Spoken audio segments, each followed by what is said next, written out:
Shalom jemaat yang dikasihi oleh Tuhan. Dalam episode kali ini kita belajar satu topik firman Tuhan yang saya beri judul adalah tahu tapi nggak mau tahu.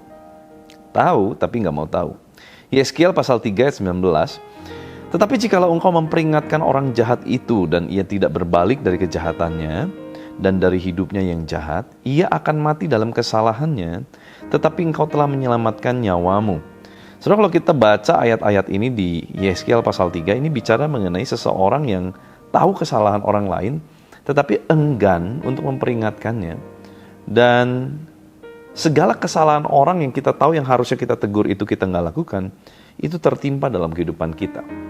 Ada satu tanggung jawab yang Tuhan ajarkan, yaitu tanggung jawab bagaimana jangan sampai kita lihat orang jatuh, orang berbuat dosa, kita biarkan. Nah, ini adalah satu tanggung jawab kita sebagai orang percaya. Alkitab mengajarkan kita untuk do the right things. Melakukan hal yang benar. Sadar nggak sih saudara, kadang kita sebetulnya bukan melakukan yang benar, tetapi kita hanya melakukan segala sesuatu dengan benar. Ada sebuah perbedaan do the right things sama doing things right. Do the right things adalah sebelum kita melakukan sesuatu, kita pastikan dulu yang kita mau kerjakan adalah sesuai dengan kebenaran firman Tuhan. Do the right things. Yang kita lakukan adalah hal yang benar. Tetapi kalau doing things right, kita melakukan yang kita lakukan, kita nggak tahu benar apa salah, tapi pokoknya kita lakukan sebenar-benarnya mungkin. Contoh, saudara ya, perbedaan do the right things sama doing things right. Ada satu orang begitu tergesa-gesa, dia masuk dalam satu gedung karena dia harus melakukan sebuah wawancara di lantai 40. Begitu dia masuk di lantai 1, ternyata liftnya mati. Karena waktu yang begitu mendesak, dia cepat-cepat naik pakai tangga, lantai 2, lantai 3, terus sampai menuju lantai 40, lantai 39. Dia sudah sampai di lantai 39, tinggal satu lantai lagi, itu lantai 40. Tapi waktu dia lihat keluar, ternyata gedung yang dia naiki adalah gedung yang keliru. Dia sedang doing things right. Dia buru-buru ke lantai 40 karena ada deadline. Karena memang di lantai 40 lah dia akan menemukan tempat dia diwawancara. Tetapi dia tidak do the right things. Ternyata gedung yang dia naikin, gedung yang dia masukin adalah gedung yang keliru. Dia berusaha melakukan sebaik mungkin. Padahal yang dia lakukan sudah jelas-jelas salah. Gedungnya aja udah keliru. Apakah dia akan mencapai tujuan? Tentu tidak. Dia justru semakin jauh dari tujuan. Yang dia pikir dia tinggal satu lantai lagi. Lantai 40. Sasaran dia tercapai. Tujuan dia terpenuhi. Ternyata dia makin jauh. Karena dia harus turun 39 lantai. Dia pindah gedung. Baru dia harus naik lagi ke lantai 40. Nah, itulah contoh perbedaan antara do the right things sama doing things right. Seringkali tanpa kita sadar kita cuma berusaha mendayung perahu kehidupan kita karena kita merasa kita harus melakukan sebaik mungkin, doing things right. Melakukan semuanya dengan benar. Tanpa kita menyadari jangan-jangan perahu kita atau destinasi kita adalah destinasi yang salah. Bahkan mungkin perahu kita adalah perahu yang tidak tepat.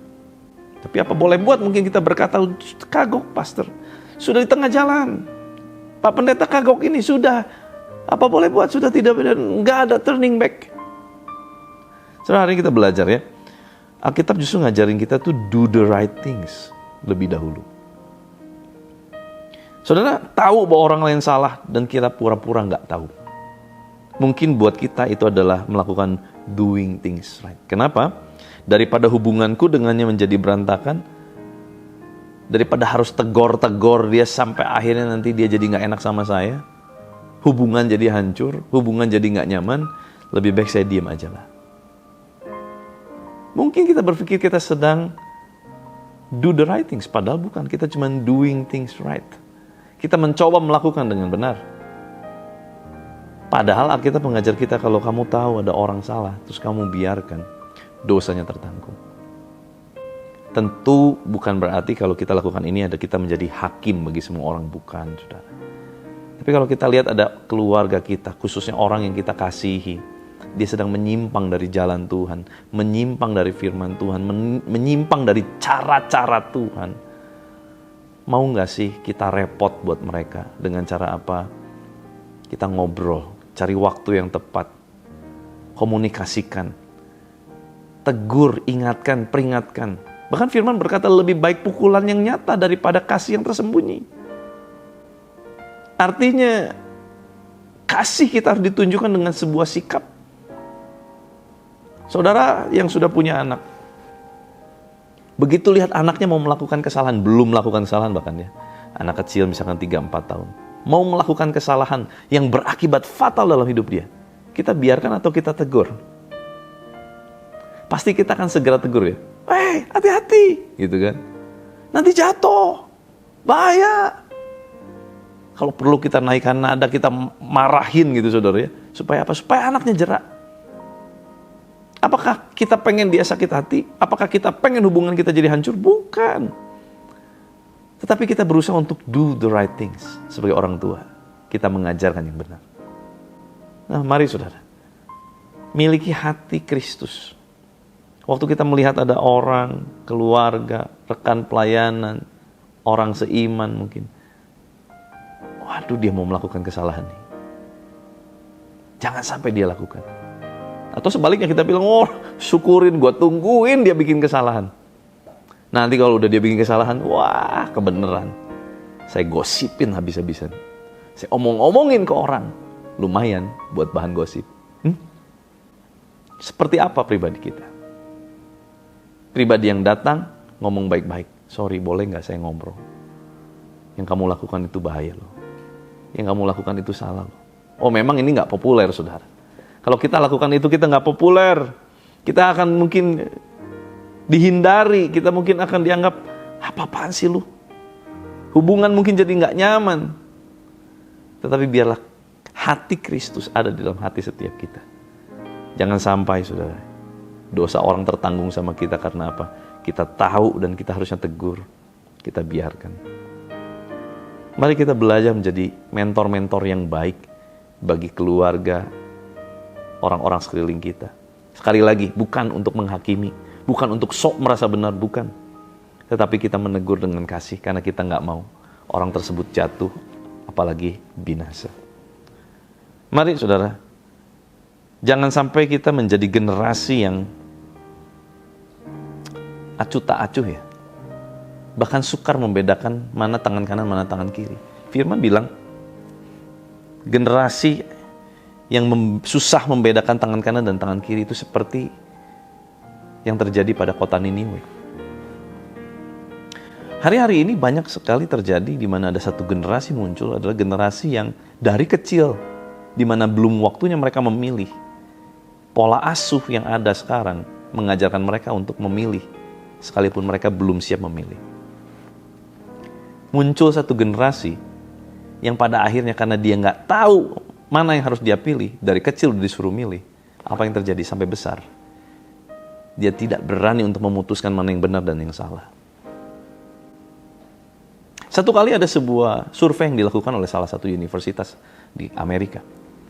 Dan survei ini dilakukan kepada anak-anak kuliah yang baru masuk.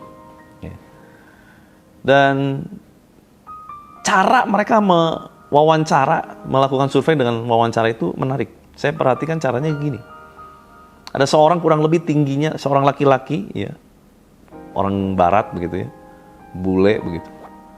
Kurang lebih tingginya 172 lah, atau 175, nggak terlalu tinggi. Waktu dia wawancara, anak muda yang baru masuk kelihatan kan, gitu ya. Karena itu musimnya baru masuk kuliah, angkatan baru.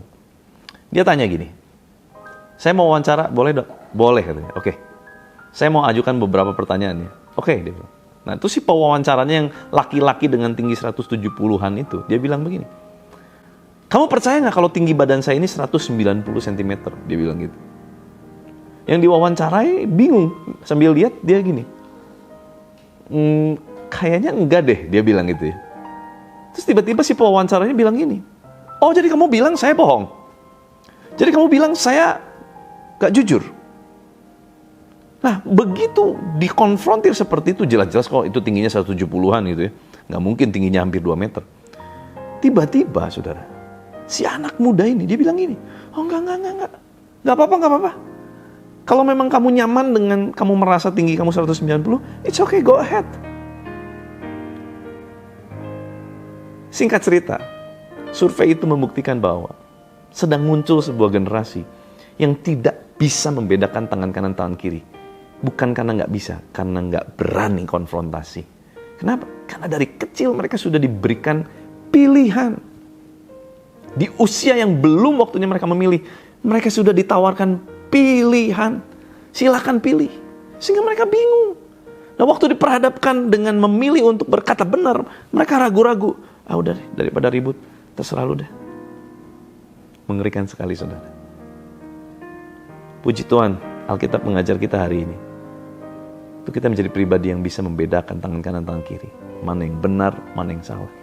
Dan bagi yang kita tahu itu salah, kita harus berdiri untuk menyatakan itu salah. Tapi tentu dengan komunikasi yang baik. Dengan cara-cara yang baik. Supaya apa? Maksud dan tujuan tersampaikan. Dan orang tersebut mengalami perubahan. Bukan tujuannya supaya jadi ribut gontok-gontokan, saudara. Hari ini kita belajar, kalau Tuhan taruh di dalam hati kita, untuk kita tegur seseorang karena memang kita tahu dia menyimpang dari firman, lakukan. Supaya jangan sampai kita salah di hadapan Tuhan. Yuk doa. Tuhan, terima kasih buat firman-Mu mengajar kami hari ini, untuk kami betul-betul sungguh-sungguh di dalam Tuhan. Bahkan kami juga punya awareness, kami punya kepedulian terhadap orang-orang sekeliling kami. Waktu mereka salah, biarlah Tuhan kami ada buat mereka. Kami bukan cuma menjadi orang yang membalut luka mereka, tapi juga kami menjadi orang yang menyatakan apa yang benar, yang sesuai dengan prinsip kebenaran firman Tuhan. Dan Tuhan yang berikan hikmat kepada setiap anak-anak-Mu, Tuhan. Waktu mereka menyampaikan berita itu, menyampaikan sesuatu yang salah itu, supaya jangan sampai terjadi pertikaian. Tetapi semuanya boleh berjalan dengan baik dan maksud dan tujuan itu bisa sampai dengan baik kepada orang tersebut. Terima kasih Tuhan, berkati seluruh aktivitas anak-anak-Mu sepanjang hari ini. Apapun yang mereka kerjakan, Tuhan jadikan mereka berhasil. Dan biar kuasa kehidupan, kuasa kebangkitan Kristus Yesus Tuhan mengalir memerintah atas kami. Di dalam nama Tuhan Yesus Kristus, haleluya. Sama-sama kita katakan, amin. Tuhan Yesus memberkati.